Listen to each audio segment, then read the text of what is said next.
Amis joueurs, bonjour, ravi de vous retrouver pour une toute nouvelle vidéo sur la chaîne.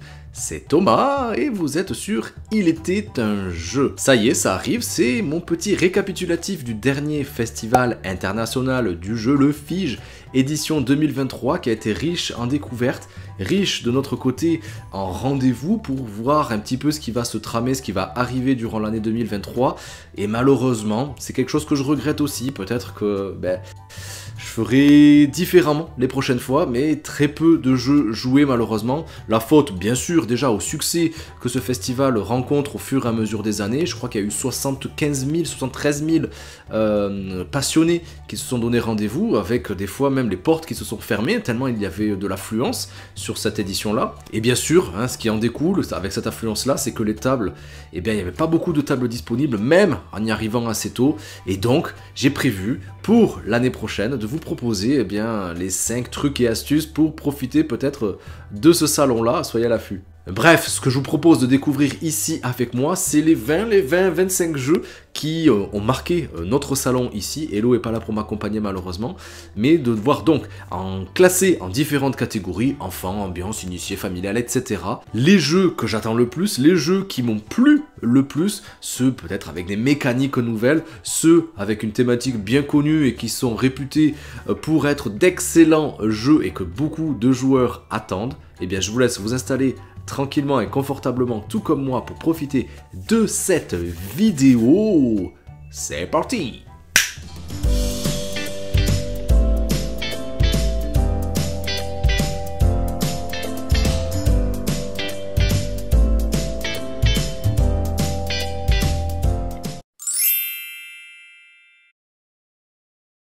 On commence comme souvent avec la catégorie enfants. Il y a 5 jeux que je souhaite vous présenter très rapidement. Et on commence par un jeu qui va être édité chez Blue Orange dans le thème un peu tropical, avec un animal qui est à l'honneur ces derniers mois dans les jeux enfants, c'est le dodo. Et ce jeu s'appelle Maurice le dodo. C'est à partir de 3 ans, de 2 à 4 joueurs, pour des parties d'environ 10 minutes, très rapide, et aussi pour des enfants très jeunes, parce que c'est très simple. C'est un jeu un peu de pile ou face, car on va essayer de protéger les œufs de dodo avant qu'un explorateur vienne nous les chaparder.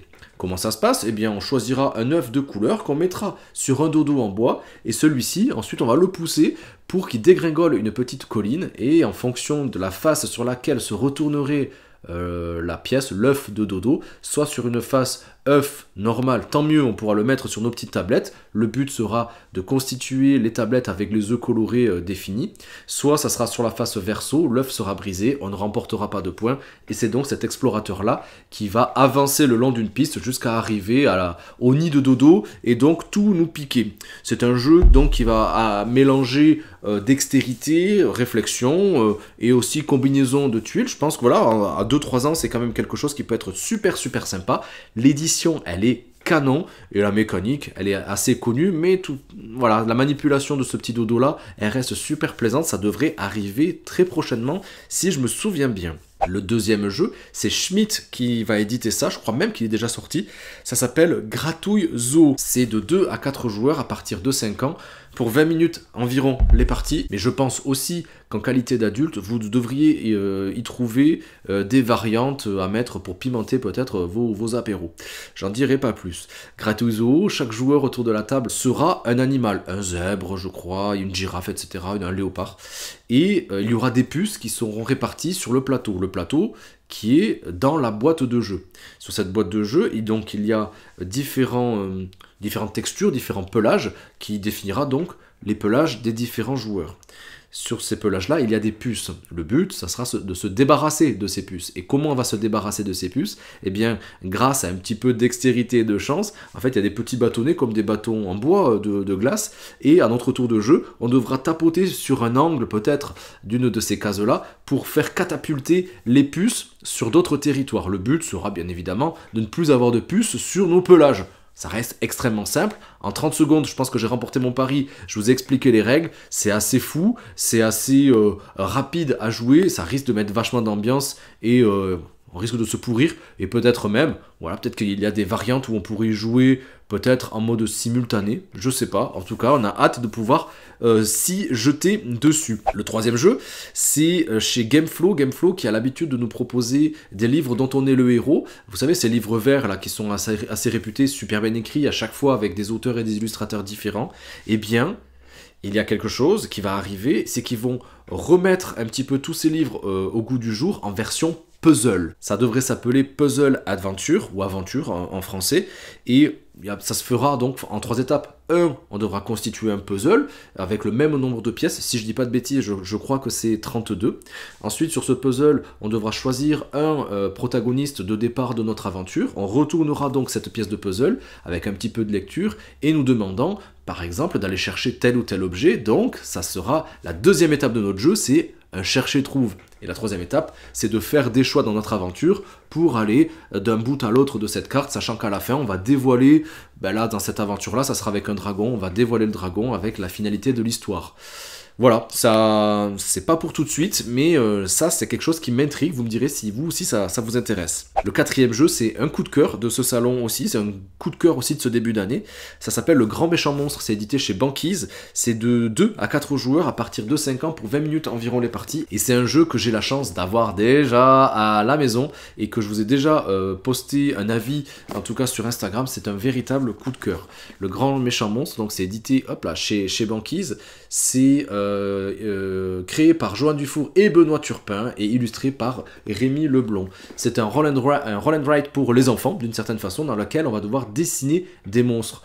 Tout le monde retombera en enfance et vous risquez d'être surpris de la créativité et peut-être même du talent de vos enfants, ou même peut-être des vôtres. Hein. On lance des dés, on va sélectionner chacun son tour un dé. Sur ces dés, il y a différentes facettes d'un monstre qui sera représenté dessus, un bras, une jambe, un accessoire, une corne, un œil, des dents, et on va dessiner ça tout simplement sur notre monstre. Quand on va multiplier les facettes de notre monstre avec une catégorie donnée, donc si je fais plusieurs dents, plusieurs bras, plusieurs pieds, etc., vous avez compris, eh bien, je pourrais choisir à un moment donné de sélectionner de petites tuiles aussi en rapport avec cette catégorie-là, de 2, de 3 ou de 5 points. Bien sûr, je ne pourrai en récupérer qu'une seule de chaque catégorie, et on devra mettre ça sur une planche dédiée à ça, qui s'appelle le trouillomètre, et le but sera de faire dépasser ce trouillomètre, donc avec potentiellement aussi le monstre le plus développé, le plus affreusement sympathique. C'est un jeu véritablement coup de cœur que nous on s'amuse aussi à colorier, vous le verrez sur les illustrations que je vous propose là, pour donner un peu plus de gaieté à ce jeu. Et quand on sait plus trop quoi dessiner, ben nous on s'inspire aussi de la boîte hein, qui est faite aussi pour ça, pour savoir comment dessiner un pied, un bras, un œil différent et mettre plus de créativité. Au fur et à mesure on devient de plus en plus surpris de ce qu'on produit aussi. C'est un véritable coup de cœur. Et le dernier des jeux enfants, ça s'appelle Fluffy Valley, c'est dans la gamme Kids de Yellow, s'appelle Loki. C'est Fluffy Valley, c'est de 1 à 4 joueurs, à partir de 6 ans, 15 minutes environ les parties. Ça devrait arriver courant de l'automne si je me souviens bien. Fluffy Valley, ce sont des chiens de prairie qu'on va amener dans un mode coopératif totalement, à aller chercher, fouiller dans cet espace qui est le plateau, certains éléments en fonction de la difficulté du jeu que vous souhaitez mettre en place. Ça pourrait être de la paille, ça pourrait être des réserves pour hiberner, etc. Le but donc sera de les positionner de la manière la plus astucieuse possible et à un moment donné aussi de les amener dans notre terrier pour pouvoir hiberner. Là où il y a un petit twist, c'est que dans le jeu, il y aura aussi des cartes événements qui mettront plus de piquant et de challenge dans le jeu, en nous bloquant certains accès à certains terriers, en amenant des oiseaux, des corbeaux je crois, qui viendront piquer ce qu'on aurait accumulé sur la table, avant de les avoir mis dans notre petit terrier. Voilà, c'est un jeu qui demande de la coopération totalement, peut-être mon premier jeu coop, c'est peut-être comme ça qu'on pourrait le définir, qui n'est pas si évident que ça, on a pu le manipuler, on n'a pas pu forcément y jouer, mais c'est un jeu qui est très coloré. Loki a toujours fait des jeux d'excellente facture et qu'on a hâte de découvrir ici à la maison. On passe à la catégorie ambiance et il y a quand même quelques jeux, je pense même que c'est la catégorie, je regarde sur ma tablette, qui comporte le plus de jeux dont je souhaitais vous parler. Et on commence avec un jeu là aussi qui est un coup de cœur, de jeu de déduction, ça s'appelle Phantom Inc. C'est édité chez Gigamix, c'est de 4 à 8 joueurs à partir de 10 ans, ils disent 15 minutes les parties, honnêtement, comptez au moins le double, et je vous conseille, si vous devez le découvrir, de commencer à y jouer à partir de 6, car c'est un véritable jeu de déduction en équipe, équipe A contre équipe B, avec un chef d'équipe dans chaque équipe, et les deux chefs d'équipe ont un mot en commun à faire deviner à leur propre équipe, en essayant de donner le moins d'indices à l'équipe adverse. Le premier qui trouve le mot mystère a gagné. Et comment ça va se passer? Eh bien, les équipiers, on va dire, vont devoir choisir des questions, 2 questions qui proposeront donc à leur chef d'équipe, au fantôme, et qui va devoir en sélectionner une, et va commencer à écrire la réponse, en rapport bien sûr avec le mot mystère qu'il souhaite faire découvrir, petit à petit, lettre après lettre, et là, les coéquipiers vont devoir dire stop, car ils pensent avoir deviné le mot qui voulait être écrit en fonction de la question dont seuls eux sont au courant, pour ne pas donner trop d'indices à l'adversaire. Et à tout moment, eh bien, chacune des équipes pourra donner peut-être le mot mystère qu'ils pensent avoir découvert, voire même à certains moments du jeu, demander d'ajouter une lettre par-ci par-là dans le jeu. C'est un véritable coup de cœur, difficile je pense à expliquer, mais c'est sûr et certain, pour moi ça va être un classique à cette maison, et c'est un énorme coup de cœur. J'ai joué dans différents meetings que j'ai pu faire cette année, et donc à ce salon là aussi, on a fait plusieurs parties avec les copains, donc c'est un jeu à surveiller les amis, vraiment. Le deuxième jeu, ça s'appelle Mind Up, que je souhaitais vous présenter. Mind Up, c'est Catch Up Game qui va nous proposer ça en exclusivité, j'ai trop hâte, ça sera l'alchimie du jeu à Toulouse, donc nous on y sera, vendredi, samedi, dimanche, on sera là les 3 jours, donc si vous êtes dans le coin, n'hésitez pas à nous faire un coucou peut-être, pour partager une partie de Mind Up qui sera en exclusivité à la vente aussi sur ce salon. Mind Up, c'est de 3 à 6 joueurs à partir de 8 ans pour 20 minutes les parties. C'est une sorte de 6 qui prend revisité. C'est-à-dire que tout le monde va jouer effectivement une carte de sa main et on va les révéler tous ensemble de manière simultanée. Celui qui a la valeur la plus petite va la mettre en premier, le deuxième, le troisième, etc. Sauf que là où ça change, c'est qu'en fonction de notre position sur la table, eh bien on récupérera tout simplement la carte qu'il y avait en face dans l'ordre défini en fonction du nombre de joueurs. Si je suis le premier, je récupère la première carte. Si je suis deuxième, je récupère la deuxième carte, etc. Sachant que en début de manche, en début de partie même, on aura mélangé et défini l'ordre dans lequel les points vont être accumulés avec toujours plus d'importance. C'est difficile à expliquer. Par exemple, disons que on a mis 3, 4, 5, 1, 2. Eh bien, la première couleur que je vais collectionner me rapportera 3 points. La deuxième couleur que j'arriverai à constituer me rapportera 4 points, etc. Donc le but, ça sera de récupérer les cartes en espérant être bien positionné pour faire des collections de couleurs pour nous ramener toujours plus de points. Il y a un certain twist dans le jeu, je ne me rappelle plus trop, j'ai hâte de le découvrir, donc j'espère que vous serez avec moi à l'alchimie et avec Hello aussi. Encore un jeu de cartes, cette fois-ci c'est Funny Fox qui va proposer ça, ça s'appelle Passe-Passe, c'est de 3 à 6 joueurs à partir de 8 ans pour 15 minutes les parties. C'est un jeu sur lequel je n'aurais pas mis une pièce et qui nous a procuré d'excellentes sensations. C'est pas forcément de l'ambiance, hein, c'est un petit jeu de cartes, ouais, mais il va falloir quand même y réfléchir. Ça revisite le jeu de pli. Un jeu de pli avec une composante un petit peu originale, c'est-à-dire que le pli ne sera pas remporté par la carte forcément la plus forte ou avec un atout, etc., mais sera remporté par la somme des chiffres de la couleur la plus représentée sur le plateau. Pouh, c'est un peu compliqué à juger comme ça, mais en gros, si vous êtes 5 autour de la table et que la valeur cumulée de 2 cartes vertes c'est 15 et que la valeur cumulée de 2 cartes rouges c'est 12, c'est les cartes vertes qui vont gagner. Voilà. Et comment on va récupérer ce pli? Eh bien, le premier joueur va avoir le choix de la carte qu'il souhaite récupérer, alors que le deuxième joueur, peu importe, hein, voilà, le deuxième joueur avec la carte la plus forte, eh bien lui n'aura pas le choix, il récupérera non pas une, mais 2 cartes, et cette fois-ci ce sera les plus faibles du pli qui a été joué. Le but sera d'accumuler peut-être des cartes avec certaines petites étoiles qui donneront des points de victoire, des PV, tout simplement. Mais aussi, il y a une condition de victoire immédiate, c'est le premier qui arrivera à avoir, dans son jeu, à constituer devant lui 3 quatuors de cartes de couleur. Donc il faudra une carte jaune, une carte bleue, une carte verte et une carte rouge, et ça 3 fois. Si on y arrive, victoire immédiate. Voilà, c'est un jeu qui demande de la réflexion, d'autant plus qu'en fait, on est au courant des couleurs des cartes qu'ont les autres joueurs. C'est un jeu en compétition, mais aussi en semi-coop, où on va inciter peut-être les autres joueurs à jouer telle ou telle couleur, parce qu'on sait qu'on va être en plus grand nombre autour de la table à jouer cette couleur-là, en incitant les gens, allez vas-y, viens, tu pourras gagner peut-être au prochain tour, mais sachant qu'il y en aura toujours un, il n'y aura toujours qu'un seul vainqueur. Donc c'est un jeu qui fait vraiment réfléchir dans un jeu de pli, et ça fait super plaisir. On reste dans les jeux de cartes, cette fois-ci c'est chez Cocktail Game qu'on va retrouver un jeu qu'on a vachement apprécié, ça s'appelle Trio.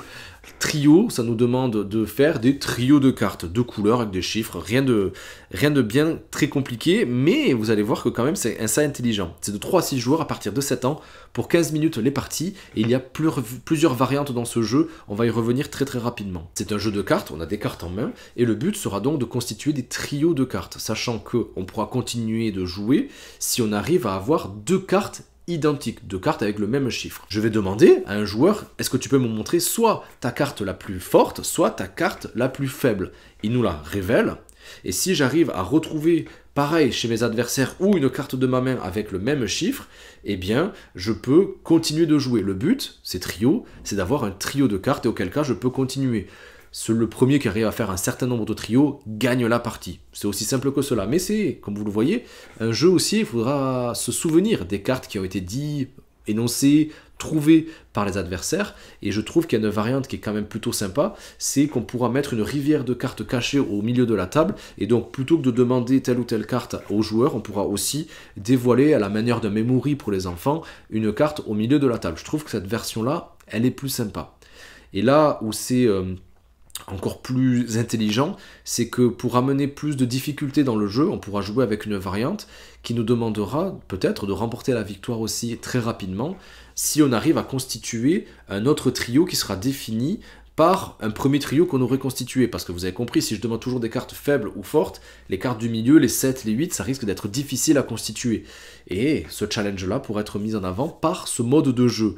C'est un jeu qui a fait beaucoup parler sur le salon, qui devrait arriver dans les mois à venir et qu'on a hâte, bien sûr, de découvrir avec vous aussi. On quitte les cartes et on passe aux dés. Le premier jeu de dés que je souhaite vous présenter s'appelle Zynga. C'est Zynga, j'ai pas trop d'infos là-dessus, j'ai pas trouvé trop d'infos. C'est un véritable roll and write, mais un roll and write qui va demander d'être le plus rapide possible pour terminer non pas sa grille, mais juste de faire une colonne, une ligne ou une diagonale. Dès que quelqu'un va lancer les dés, et dès qu'on pense avoir le chiffre brut ou le chiffre avec une association avec le dé blanc en addition, et bien boum, on va sonner la petite sonnette à la manière d'un restaurant ou d'un hôtel, et on devra annoncer le chiffre, sachant que chacun aura une grille avec des chiffres de couleurs différents.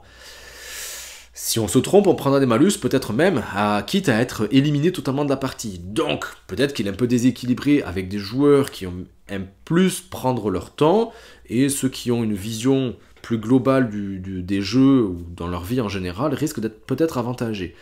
Voilà, restez à l'affût, là aussi, c'est un jeu qui m'intrigue, donc on verra ce que ça donne quand on aura eu le temps de faire plusieurs parties, mais déjà nous on en a fait une, même 2 je crois, et ça a été quand même une barre de rire autour de la table. Un autre jeu de dés, je vous parlais de jeu de pli tout à l'heure, et mon jeu de pli préféré de l'univers c'est Skull King, je vous en ai déjà parlé dans mes tops de fin d'année. Skull King c'est un best-seller et c'est un excellent jeu, un jeu que tout le monde doit posséder. Eh bien Yellow va éditer, va localiser même je crois, un jeu qui s'intitule Mino Dice, Mino pour Minotaur et Dice pour des dés, qui s'annonce comme le Skull King des dés, rien que ça. C'est un jeu, on va donc lancer des dés, et on va essayer de remporter des plis avec des dés, avec ce côté chaotique, car on va prendre des dés, première manche 1 dé, deuxième manche 2 dés, etc., comme dans Skull King, et on va devoir annoncer le nombre de plis qu'on pense pouvoir gagner ou pas, en fonction, voilà, j'ai pas l'intitulé des scores, hein, c'est pas le but de cette vidéo-là, mais il y a le côté chaotique des dés, sachant qu'on va pouvoir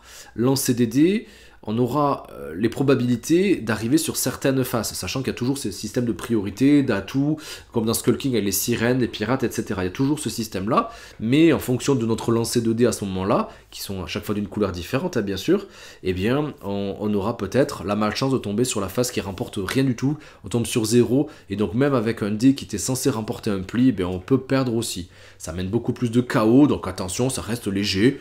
C'est pour ça que je l'ai mis dans cette catégorie ambiance, mais moi, les dés, et on parle de Skull King, moi j'adhère et je suis totalement client. Un autre jeu qui revient sur quelque chose de totalement autre, totalement atypique aussi, on va partir sur les sabliers, c'est avec Kites, qui est de 2 à 6 joueurs, à partir de 10 ans, 10 minutes les parties, c'est très rapide, et c'est Matago qui propose déjà ça, il était déjà en vente au salon. C'est un jeu de rapidité en mode coopératif entièrement, où on va pouvoir communiquer aussi avec les autres pour se défaire d'une pioche. Le but, ce sera d'enlever toutes les cartes de la pioche. On a 2 cartes en main, ou plusieurs, je ne sais plus trop, et on va devoir jouer une carte, de se défausser des cartes, on va en repiocher par la suite, et en fonction des sabliers qu'il y aura marqués sur cette carte-là, eh bien tout simplement, on les retournera, sachant que chaque sablier a une couleur définie, et va avoir une rapidité dans l'écoulement du sable qui sera plus ou moins rapide. C'est pour ça qu'on les met dans un certain ordre, le plus rapide met 30 secondes, et je crois que c'est le rouge. Et on va devoir jouer comme ça pour ne pas que les sabliers s'essoufflent. S'ils s'essoufflent, si le sable ne peut plus s'écouler, terminé, on a perdu. Il y aura bien sûr des variantes qui vont nous amener un peu plus de challenge et de piquant. Par exemple, on a pu mettre ça en place en nous interdisant de communiquer avec des avions qui passaient par là au-dessus de nos cerfs-volants, parce que c'est la thématique du jeu. Voilà, c'est un jeu qui, c'est pas forcément un coup de cœur pour nous, c'est un jeu qu'on a apprécié. Je pense que c'est un excellent jeu de salon. Après, à l'avoir à la maison, je sais pas, mais je suis sûr qu'il y en a plein d'entre vous qui en ont entendu parler et peut-être que ça intéressera, donc c'est pour ça aussi que je l'ai mis dans cette catégorie-là. C'est pas parce que ça me plaît pas qu'on ne peut pas trouver des qualités à certains jeux, donc il faisait évidemment partie de cette sélection. Et pour finir dans les jeux d'ambiance, là un jeu totalement atypique, ça s'appelle Foxy, attention c'est mignon mais c'est très réfléchi, c'est de 1 à 5 joueurs à partir de 8 ans pour 15 minutes à peu près les parties. C'est un jeu entièrement de mémorisation, on va faire exploser les neurones. Tour à tour, on va retourner des cartes, et sur ces cartes-là, il va y avoir des animaux, un ou plusieurs. Et on va devoir noter sur notre grille, dans notre coin, le nombre d'animaux représentés sur cette carte qui ont été déjà révélés jusque-là. Par exemple, si je révèle une première carte avec un ours, je marque 1, parce qu'il n'y avait qu'un ours. Je révèle une deuxième carte, il y a un ours et un lapin. Donc jusqu'ici, il y a eu 2 ours et un seul lapin, donc je marque 3. Vous voyez un petit peu le jeu. Et on continue comme ça au fur et à mesure. Et à un certain moment, quand on va révéler le renard avec sa tronche de selfie là, en mode fish eye, et bien là on devra, c'est un autre challenge, marquer le nombre d'animaux différents qui ont été révélés jusqu'ici. Voilà. Le but du jeu, ça va être un peu aussi comme dans un juste prix, le jeu là, le jeu télévisé, c'est qu'il y aura des challenges à se mettre. Si on dépasse le chiffre annoncé, on ne marquera pas de points. Par contre, si on le sous-estime, eh bien on pourra quand même gagner quelques points. C'est un jeu donc de mémorisation qui risque de faire exploser les neurones. Plutôt mignon, mais très facile à sortir. D'ailleurs, les Game Trotters vous avez proposé une vidéo, je vous laisse cliquer juste ici, l'ont proposé ici il y a quelques jours, et ça donne franchement envie, déjà leur vidéo bien sûr, mais aussi ce jeu hein, qu'on a hâte aussi de découvrir très rapidement. Et on passe tout de suite à la catégorie dite familiale. Promis, il y aura moins de jeux dans cette catégorie et on commence justement avec un jeu édité chez Schmidt qui va arriver très prochainement qui s'appelle Café del Gato. C'est de 2 à 5 joueurs à partir de 8 ans pour environ 30 minutes les parties. C'est un jeu où on va devoir faire donc des cafés avec un côté très cute avec des petits chats. C'est un jeu à savoir qui est entièrement féminin. Les illustrateurs, les créateurs, toutes les personnes qui y a autour de ce jeu sont toutes des femmes. Donc c'est super et c'est quand même assez rare pour le souligner de représenter un petit peu la gente féminine, ça fait plaisir. C'est un jeu de réflexion dans lequel on va donc devoir constituer des cafés. Pour constituer ces cafés, il nous faut des fois 2 choses, du lait et du café. On en a 5 à constituer au maximum et ce lait et ce café, on va les récupérer sur une petite tablette et la valeur de la brique, le petit rectangle qu'on voudra récupérer, c'est là que c'est original, sera défini par la petite brique qu'il y a de l'autre côté. Disons que je prends un lait, je vais donc devoir regarder du côté café le nombre de pièces que ça me demande pour pouvoir l'acheter et le récupérer. Je le positionne dans le café de mon choix, sachant que la gravité fait effet, donc je ne pourrais pas mettre du lait en haut. Non, le lait, si je le mets, il faudra forcément que je le mette tout en bas d'un des cafés que j'aurais choisi. et voilà, ça c'est la principale mécanique. Et à tout moment, on pourra, quand nos cafés seront constitués, on pourra faire une action de vente, on vendra tous nos cafés qui seront complétés, et plus je suis rapide à les constituer, mais aussi selon la valeur des chiffres qu'il y a marqués sur ces cafés-là, eh bien je pourrai récupérer des petites tablettes qui me ramèneront toujours plus de PV, donc il y a une certaine aussi course au point de victoire. C'est un jeu qui est super sympa, qui est très plaisant vraiment à manipuler, tout est d'excellente facture, il y a de la rapidité, il y a de la réflexion, et je trouve qu'il y a même deux phases dans le jeu. Dans la première, on essaie d'avoir de l'argent, la deuxième, c'est d'être le plus rapide à faire ses cafés, donc il y a quand même une réflexion et une courbe de progression aussi très sympathique dans ce jeu. C'est très beau, c'est très qualitatif, et Schmidt nous a toujours de toute façon habitués à des jeux de cette envergure-là, donc on a hâte de l'avoir à la maison. Ça, c'est Elodie le veut absolument. Le deuxième jeu, je le mets familial, on va dire qu'il est plutôt familial plus. Je vous en avais déjà proposé de faire le tour sur ma vidéo de Vichy, elle est là, le salon sur lequel j'avais pu découvrir ce jeu, c'est Planet Unknown, édité chez Ori Games, de 1 à 6 joueurs à partir de 10 ans, et là c'est 1 heure, voire 90 minutes je crois les parties. C'est un jeu qui peut effrayer par sa thématique spatiale, mais qui en fait pourrait être défini à ma façon par c'est un jeu de l'île des chats en version spatiale. Voilà, c'est un jeu, on va sélectionner une tuile, on la positionne, il y a 2 terrains qui sont définis, ces terrains vont nous amener des petits bonus sur le coin droit de notre plateau, on va avancer un cube, ce cube va nous amener des objectifs personnels, des petits bonus, des petits combos, c'est très simple, sachant qu'en plus quand je vais sélectionner une tuile sur ce plateau qui est rotatif, eh bien les adversaires vont devoir sélectionner eux aussi une des 2 tuiles à leur disposition qui est face à eux, en fonction voilà, de comment on aurait mis une rotation dans ce plateau-là. Donc on joue pour nous, mais on joue aussi pour les autres. C'est simultané, c'est super chouette quand ça fonctionne aussi bien, et chacun va constituer ainsi voilà, sa planète. Le but sera de faire un maximum de lignes, un maximum de colonnes à compléter, en évitant certains cratères, certains malus, il y aura des petits drones à positionner. Voilà, c'est très simple vraiment à jouer. En quelques minutes, on a compris comment ça se joue. Il y a ce côté simultané dans le jeu, ça mène vraiment un plaisir de jeu, hein, vraiment, et même les gens les plus effrayés par cette thématique-là, ça a été une révélation, et ça a été le coup de cœur d'énormément de joueurs au salon. D'ailleurs, il n'y a pas beaucoup de tables pour y jouer, on n'a pas pu y rejouer, mais on l'a vu de près, moi je l'avais déjà découvert, je pouvais pas ne pas vous en parler. Ça restera assez cher, parce que le matériel est quand même premium, il y aura a priori 2 versions, une à 70 € et une autre à 120 €, hein. Ça reste un sacré budget, mais c'est un jeu qui devrait marquer les esprits et qui devrait faire date aussi, je pense, dans le jeu de société. Le troisième jeu dont je voulais vous parler, il n'est pas encore sorti, c'est un jeu qui est sur Kickstarter très prochainement. Ben justement, c'est pas la définition, c'est la traduction littérale japonaise de l'île des chats dont on vient juste de parler, c'est Nekojima, ça veut dire l'île des chats tout simplement. C'est de 1 à 5 joueurs à partir de 7 ans pour 20 minutes les parties. C'est un jeu de dextérité qui peut se jouer en compétitif, en coop, mais aussi en équipe, je trouve que c'est vachement sympa, dans laquelle on va devoir positionner des piliers. Et ces piliers sont reliés par un fil électrique. Le but sera de positionner les piliers sans faire tout dégringoler, auquel cas on aurait perdu la partie, on mettrait fin à la partie aussi, hein. Mais, et sans faire toucher aussi les fils électriques, sinon ça ferait un court-circuit.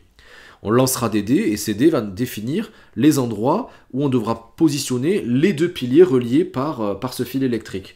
Là où c'est rigolo, c'est en équipe, c'est que chacun va tenir un pilier. C'est pour ça que je le trouve vachement sympa dans cette configuration-là. Et voilà, c'est tout aussi simple que ça. Et le matériel est tout en bois, c'est vraiment bien fini.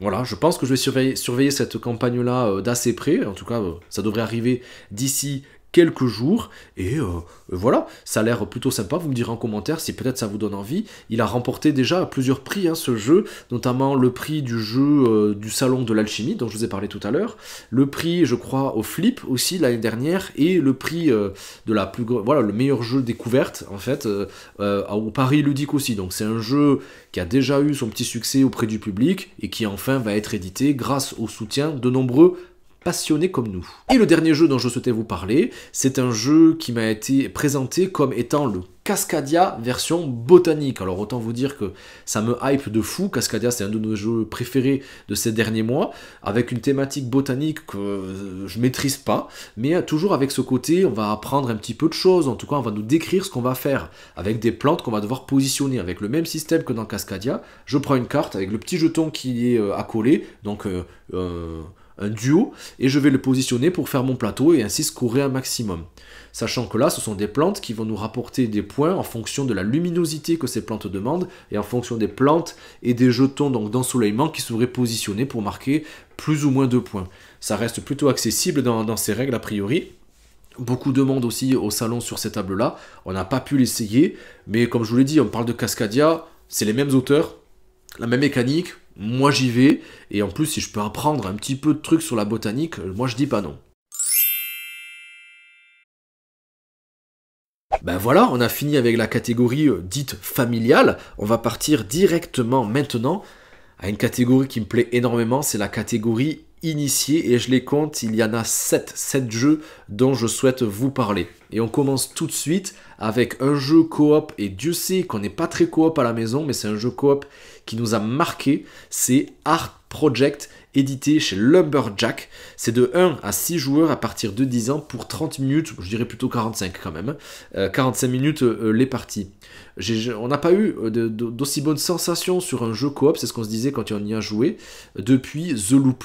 On a beaucoup de jeux coop qu'on a essayé, on a essayé de se donner envie d'aimer ce genre de jeu, ça ne marche pas. Il n'y a que The Loop qu'on apprécie, par le côté challenge. Vous savez, dans les jeux coop, quand on a réussi, généralement, ben, j'ai plus envie d'y retourner. Et là, il y a une rejouabilité qui est folle, parce que déjà, le jeu, il est vénère, c'est vraiment pas évident. Et 2, il y a 6 plateaux différents, avec 6 environnements, et 6 façons aussi d'amener le jeu. Il y a une vraie rejouabilité dans le gameplay, et dans la façon de gagner. On est un peu dans une ambiance Monument Man, on va essayer pas de voler, mais de récupérer des œuvres d'art pour les protéger d'une certaine façon, et on va devoir récupérer un petit peu ceci, tout en coop, et donc de discuter, non sans révéler nos cartes qu'on aurait en main, mais en essayant de réfléchir à un ordre défini dans le tour de jeu, parce que ça va nous amener des petits malus, ça va nous amener une accumulation de ressources, ces ressources nous permettront de faire des choses, mais aussi d'amener peut-être des forces de l'ordre sur certains territoires, et s'il y en a un trop grand nombre, on ne pourra plus accéder à ce territoire, sachant que les œuvres d'art vont se révéler selon un certain nombre de cartes et un certain nombre de symboles qu'on amènera dans le jeu. Le but sera d'amener un certain nombre donc de ces œuvres d'art dans notre repère pour les sauver. Voilà, on a pu faire une partie complète présentée par le boss de chez Lumberjack, que je remercie pour sa présence et ses explications nickel. Il y a énormément de renouveau, de rejouabilité, de challenge aussi. La direction artistique, elle est incroyable. On a vraiment hâte de le découvrir plus en profondeur et peut-être de tester les autres planches, les autres environnements, mais vraiment c'est un jeu qui...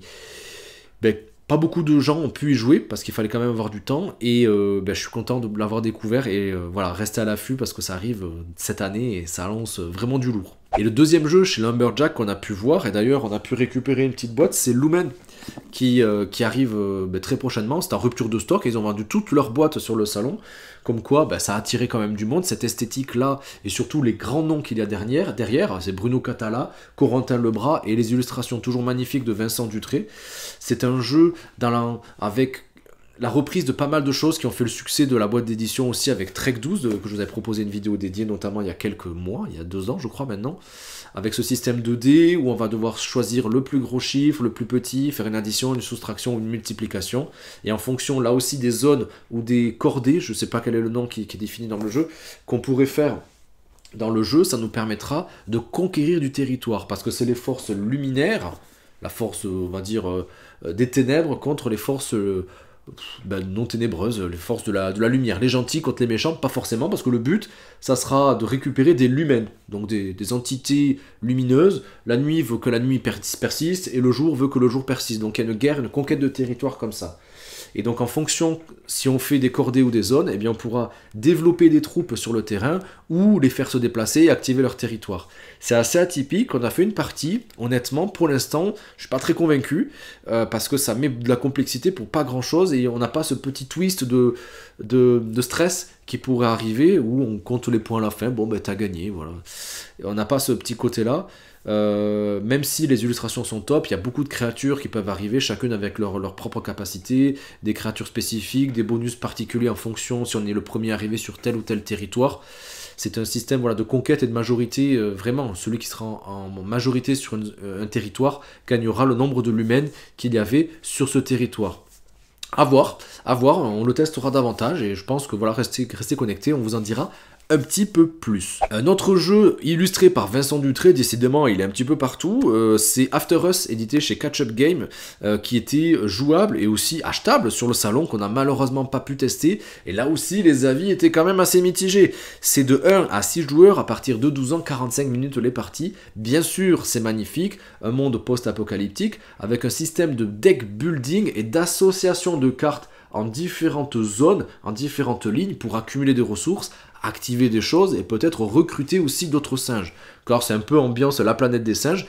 C'est les singes qui sont là, qui sont restés dans ce monde post-apocalyptique et qui vont essayer de restructurer une civilisation. En tout cas, c'est le pitch que je crois avoir eu. Et c'est là où les gens ont été un petit peu déçus, c'est que certes la mécanique est originale de cette constitution de deck et d'association donc par des encarts en fonction de comment on va combiner les cartes pour que les encarts soient vraiment face à face, mais c'est le système de course où chacun est dans son coin, il n'y a pas forcément d'interaction pour peut-être empêcher l'adversaire d'avancer ou se donner plus de possibilités d'avancer pour nous. Si ça marche pas, ça marche pas. Et c'est un deck building avec sélection de cartes aléatoires. C'est ça qui est un petit peu étrange. Voilà, ça c'est les avis que j'ai eu. J'ai eu des avis extrêmement positifs par rapport à cette mécanique, aux illustrations, ça, voilà. Hein. Et d'autres avis par ce côté manque d'interaction qui faisait défaut. Un peu, attention, hein, l'éditeur avait fait ça aussi avec Orichalque ou les gardiens de Havresac aussi, ça leur avait été reproché. Donc à voir si c'est cool. Moi je vais pas vous donner mon avis, je ne l'ai pas, voilà, j'en ai pas. C'est juste que c'est un jeu du salon, un jeu dont il fallait parler, un jeu qu'il fallait essayer, tellement il a été pris d'assaut, on n'a pas pu y jouer, mais que j'ai hâte, voilà, de me jeter dessus quand il sera en boutique et de faire mon propre avis pour vous le partager sur les réseaux. Bon, il a plu un tout petit peu, donc j'ai dû stopper un petit peu cette vidéo pour pas qu'il y ait trop d'écho, mais c'est bon, c'est parti, on a allumé un petit peu les LED derrière. Pour la suite, il nous reste 1, 2, 3, 4, 5, 6 jeux à voir ensemble. Et on part direction Scorpion Masqué qui a l'éditeur qui a gagné, qui a permis au jeu enfant de l'année de gagner avec Flashback Zombie Kids, d'ailleurs, un auteur toulousain, Baptiste, qu'on félicite bien sûr.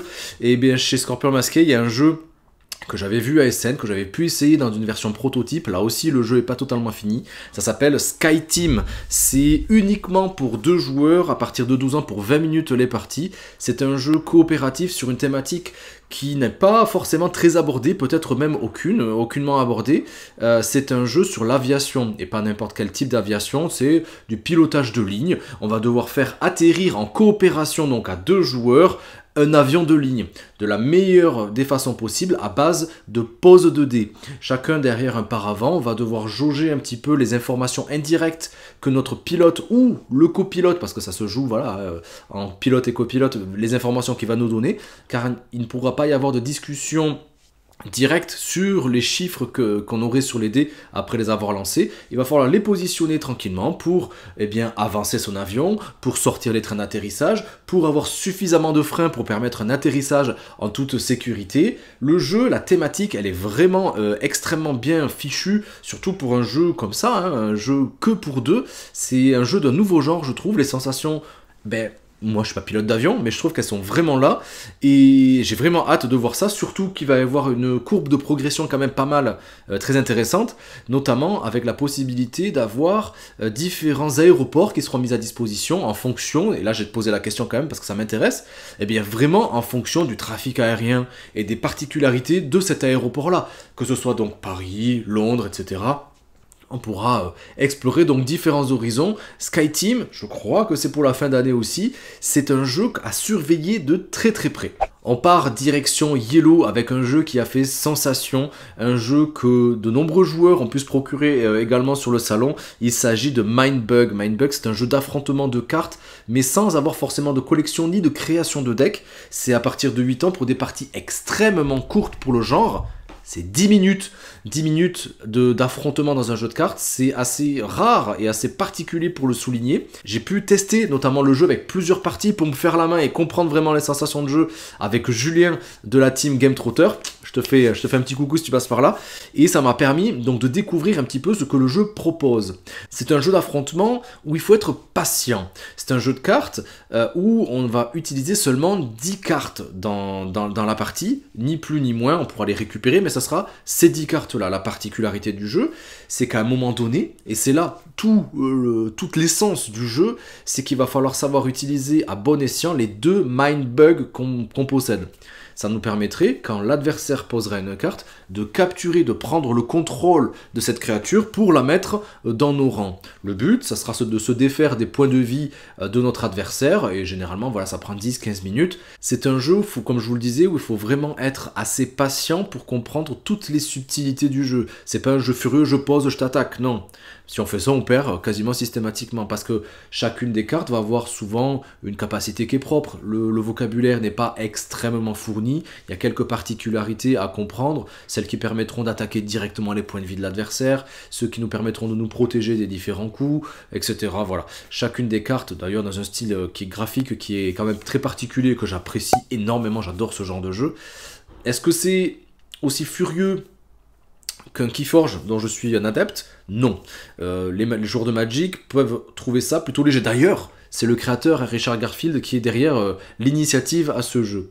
Est-ce que un jeu comme Radlands aussi qui est sorti récemment, est-ce que c'est la même sensation? Oui et non. Oui, c'est un jeu d'affrontement, mais il y a beaucoup moins d'effets particuliers à mettre en avant. C'est juste de la patience et du contrôle peut-être de l'adversaire.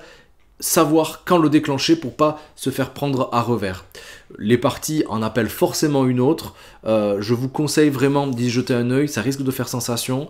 Et bien sûr, il y a d'autres extensions qui arriveront, qui pourront être inclus dans cette version française qui nous permet notamment d'avoir les petits compteurs de points de vie avec les petites roulettes là. Et ça, c'était pas prévu dans la version de base qu'on avait découvert à SN. On part vers un des jeux qui avait fait sensation l'année dernière, c'était Millefiori, ça y est, il ressort.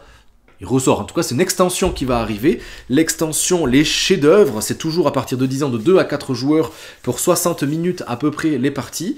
Ça va amener plus de direction je dirais au jeu, en nous permettant de disposer un plateau annexe au plateau principal, avec des petites tuiles qu'on mettra de manière aléatoire, et qui nous donneront des bonus en fonction de l'action de la tuile, donc du losange, qu'on positionnerait, je vous rappelle, hein, cliquez là si ça n'a pas déjà été fait pour aller voir la vidéo pour bien comprendre ce que je dis, mais en fonction du losange de couleur qu'on poserait, ce qui nous permettra d'avancer petit à petit sur les différentes tuiles qui auront été disposées de manière aléatoire en début de partie. On voit aussi que le cheminement des bateaux a lui aussi été allongé, et avec l'arrivée de nouvelles cartes aussi, les chefs-d'œuvre, qui feront partie là aussi du draft, avec des personnages qu'on pourra récupérer, avec des nouvelles actions et toujours plus de combos dans ce jeu qui demandait quand même d'avoir, moi je trouve, hein, un niveau équivalent en termes de stratégie et de calcul de partie, ne pas trop jouer avec des gens qui ne connaissent pas le jeu et des gens très connaisseurs au niveau du jeu, sinon les scores sont vraiment fleuves. J'ai pas pu essayer, l'essayer. Mais en tout cas, c'est un jeu que moi je vais surveiller parce que le jeu de base, j'avais vraiment adoré. C'est d'ailleurs pour ça que je vous ai proposé une vidéo dédiée, donc Millefiori, les chefs-d'œuvre. On a hâte également. Et on finit dans cette partie initiée. C'est un jeu à cocher, un jeu aussi que vous êtes extrêmement nombreux à avoir joué, testé, acheté ou joué aussi sur BGA. C'est Next Station London. Et cette fois-ci, il va ressortir en version Tokyo. Je vous le disais déjà l'année dernière, hein, c'était déjà prévu. Et il y en a même d'autres qui devraient arriver. On me dit qu'il y a une version Paris aussi qui va arriver, hein, restez connectés. Ça serait toujours de 1 à 4 joueurs à partir de 8 ans, 25 minutes les parties. Ici, bien, trafic Tokyo 8, japonais, il va y avoir d'autres contraintes, c'est un peu plus complexe sans vraiment complexifier le truc. On reste sur les mêmes sensations, les mécaniques sont exactement les mêmes, sauf que ici, on pourrait être pénalisé si on n'arrive pas à réunir les stations qui sont au centre, dans le cercle qu'on retrouve au centre de notre grille. Il y aura donc différentes cartes objectifs aussi, nous demandant de participer à cette structure centrale. Bref, toutes les sensations d'un Next Station, mais en version un peu plus technique, je dirais. Vous avez été nombreux sur le salon, il y avait beaucoup de tables pour pouvoir y jouer. Malheureusement, là non plus, j'ai pas pu le tester. mais c'est quelque chose qui m'attire, bien sûr, parce que c'est un jeu auquel j'ai extrêmement beaucoup joué, je sais pas si ça se dit, j'ai beaucoup joué à ce jeu-là en version physique, que ce soit dans les trains pour aller dans les festivals, mais aussi évidemment sur BGA, et peut-être que je vous ai rencontré aussi au cours de partie. Si c'est le cas, n'hésitez pas à me le dire. Donc Next Station Tokyo, ben, ça arrive très prochainement. Ah, j'ai trop hâte. On part direction les jeux experts. Il y a essentiellement 2 jeux qui m'ont tapé dans l'œil, dont un que j'ai pu tester dans une partie complète, et on va voir ça tout de suite, parce que bien sûr, je veux parler de la sensation un petit peu de ce festival. C'était le jeu qu'on voulait essayer, le jeu que de nombreux joueurs voulaient essayer, et il n'y avait que 2 ou 3 tables, donc c'était extrêmement difficile de pouvoir y jouer. On a eu la chance de faire une partie complète. Il s'agit de Earth. Earth et Lucky Duck qui va nous sortir ça très prochainement. C'est de 1 à 5 joueurs à partir de 14 ans, 60 à 90 minutes les parties. Pour un jeu expert, arriver à y jouer en 1 heure, c'est vraiment ce qu'on a fait. On était 3 et c'était assez fluide pour nous permettre de découvrir le jeu dans son intégralité en 1 heure. Pour moi, après vous me direz ce que vous en pensez, ceux qui ont pu y jouer, pour moi, c'est une version édulcorée de Ark Nova, mais dans une dimension différente, nous parlons davantage d'écosystème et pas de botanique, mais de végétal. Le système de jeu y ressemble, c'est de la pure programmation avec un nombre incalculable de cartes qui vont nous passer entre les mains et qu'il va falloir peut-être se défausser pour se composer aussi du compost. Chaque carte qu'on défausserait ainsi en fin de partie, ces cartes-là, une carte, un point. Il y a une énorme salade de points comparée à Ark Nova, comme on voit peut-être juste ici, en flou.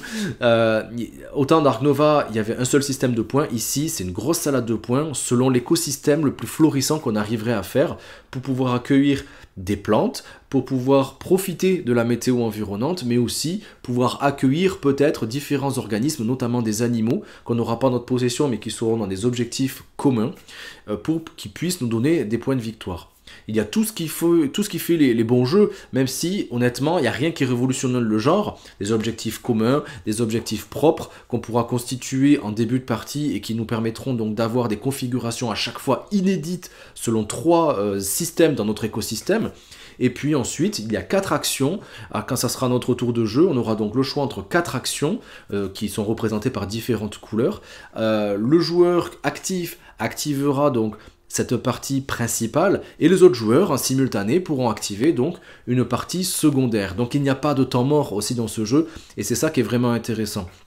Et en plus de ça, en fonction de la couleur d'activité, eh bien, on pourra activer les cartes avec cette même couleur. Et voilà, et en disant ceci, eh bien, je pense que vous avez déjà compris un peu comment le jeu se joue. Après, bien sûr, il y a énormément de programmation sur les cartes qui vont pouvoir se combiner entre elles, parce que la position des cartes, on pourra en positionner seulement 16.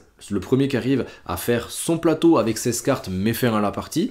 La disposition des cartes va nous permettre d'accroître peut-être des sensations et du scoring. Si les cartes qui sont alignées, on pourra bénéficier de coups préférentiels. Peut-être que ça nous augmenterait des points de vie, des points de victoire ou des actions supplémentaires si on est sur la même colonne ou si on a des cartes avec le même logo, etc. C'est du vu, peut-être du revu, mais en tout cas ça fonctionne extrêmement bien. C'est un jeu expert qui se joue en 1 heure. Dans les sensations un petit peu comme ça me fait penser à la Cathédrale Rouge en termes de dimension ludique et de plaisir de jeu, mais aussi de temps restreint pour pouvoir y jouer. Franchement, on peut le sortir facilement. Il est testable en bêta aussi sur BGA. Je ne me suis pas encore tenté, mais voilà, c'est un jeu, celui-là, c'est sûr, il sera à la maison et ça sera peut-être, le jeu expert de l'année prochaine, qui sait. Et l'autre jeu expert qui m'a tapé dans l'œil, c'est chez Yellow. C'est un produit Yellow fait par des Français et voilà, en cocorico quoi. On est trop content de d'avoir un jeu de cette envergure-là, uniquement voilà focalisé sur un éditeur. C'est assez rare pour le souligner aussi. Ça s'appelle Ancient Knowledge. C'est un jeu dont j'ai pas trop d'infos encore, et c'est un jeu de constitution, on va dire, de bâtiments connu en plus. Il y a cette envergure, je trouve, intéressante dans les jeux où on apprend peut-être quelque chose sans venir dans les détails. Et justement, Earth aussi revenait sur ça, hein, sur l'écosystème, la gestion. Il y a toujours une petite phrase de contextuel qui fait toujours plaisir. Dans Ancient Knowledge, c'est un peu la même chose, sauf que ici, on va essayer d'avoir des bâtiments, et ces bâtiments-là vont dépérir d'une certaine façon au fur et à mesure que le temps passe. C'est un peu comme ça dans la vraie vie aussi. Et donc ces bâtiments-là vont prendre de l'âge aussi, et si on patiente trop, eh bien ils tomberont dans l'oubli, et si on n'a pas accumulé forcément assez de connaissances sur ces bâtiments-là, eh bien on ne gagnera pas forcément tous les points de victoire qu'on pourrait avoir. Très difficile d'avoir une table. Je sais pas si vous avez eu la chance d'avoir une table, moi c'était pas le cas. C'est un jeu que j'ai pu voir à SN furtivement, c'est un jeu que j'ai pu voir jouer quelques tours de jeu sur place, c'est un jeu qui me hype de fou. Le format de la boîte est assez minimaliste aussi pour un jeu de cette envergure là. C'est un jeu dit expert, ouais, de la gamme expert de chez Yellow, avec une direction artistique de plus bel effet, vraiment. Et comme je vous le disais, c'est un produit 100% français, ça fait toujours plaisir, et de soutenir un petit peu aussi tout ce travail-là d'édition, je pense que vous pouvez y jeter un œil et être aussi curieux que moi sur Ancient Knowledge. On a vraiment hâte, donc dans ce système assez innovant de gestion du temps et de précipitation, mais pas trop, voilà, pour essayer de glaner un maximum de points. Moi, c'est peut-être dans cette sélection-là, des jeux dont j'ai pas joué, dont je suis le plus curieux. Et bien voilà les amis, j'espère que cette vidéo vous a plu. J'étais ravi de vous présenter donc une vingtaine, 20-25 jeux je crois, que dans cette sélection des jeux qui nous ont intéressés, les jeux qui nous ont le plus attirés sur ce salon du Festival International du Jeu d'édition donc 2023. Merci de votre fidélité, merci d'être venu nous voir aussi sur ce salon, merci pour tout vraiment, et j'espère que vous serez au rendez-vous peut-être l'année prochaine pour venir faire quelques petites parties avec nous. Si cette vidéo vous a plu, n'hésitez pas, on s'abonne bien sûr, on like, on partage et on commente ça si ça n'a pas déjà été fait. Et comme toujours, je vous laisse avec le catalogue de vidéos qui est juste à mes côtés pour aller regarder un petit peu ce que je vous ai proposé ces dernières semaines sur la chaîne. Et moi, je vous dis à très vite sur Il était un jeu. Ciao les amis!